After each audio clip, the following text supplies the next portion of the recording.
So the topic of today's sermon is good luck. So as we were talking about just now, apparently there's a lot of good luck customs I've never heard before. Apparently, on Chinese New Year's, if you eat big oranges, that's big luck.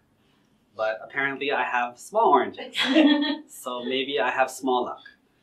They said you have to have, long noodles so that you have a long life, but today we have short noodles, so maybe we'll have a shorter life.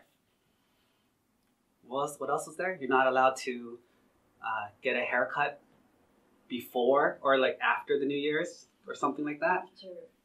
After? Yeah. So this is quite interesting because even in Buddhism, we have good luck too. All these things originally were not necessarily superstitions. They all came from a concept. They all came from a place.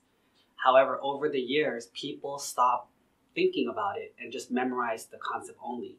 That's why we think this way. The Buddha also taught, but he didn't call it good luck. He called it karma. So let me ask you, for some people who are really good at yoga, are you able to hold a pose without shaking and your muscles not shaking? Or you're able to, play jiu-jitsu with other people? Is it because you're lucky? Or is it because you work so hard at it? Is it because you've been training yourself for so long? You love it, you care for it, you use it as your work. Any free time you have, you give it to that? Isn't that why you're good at it? Luang Por Thoon once asked the same question. People came to him and said, Luang Por, can you tell me the lottery numbers? Can you tell me my future? Can you tell me if I'm lucky or bad? Can you tell me a good day for this, a good day for that? What's a good day to ordain? He's like, just ordain. Any day that you ordain is a good day. Say, what's a good day for disrobing or sit? He's like, there is no good day.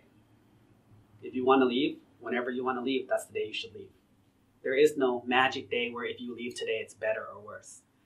And he asked Luang Por, can you help me figure out the numbers? In Thai, they have a belief about the numbers. That if you are born on Friday and your name has this many characters, you add it all together and suddenly they could read your future. Luang Por said, it's very interesting because how many people were born on the same day as Luang Por? Exactly the same day, probably exactly the same second. How many people? Lots, all over the world. There were tons of people. How many people were able to become arahants? How many people were born on the same day, same minute as Luang Por Man? How many of them were arahants? How many people were born on the same day as Beyonce? The same day as Kim Kardashian? The same day as the King of Thailand? The Queen of Thailand? How many people? A lot. But how many of them were able to reach what they reached? None. So is it really because of the day you were born? How many characters in your name? How big the orange is?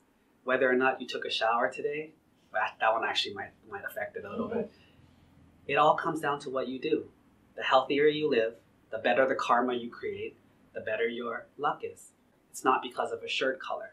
However, these traditions are not useless because they remind you to think about things. They remind you to be careful.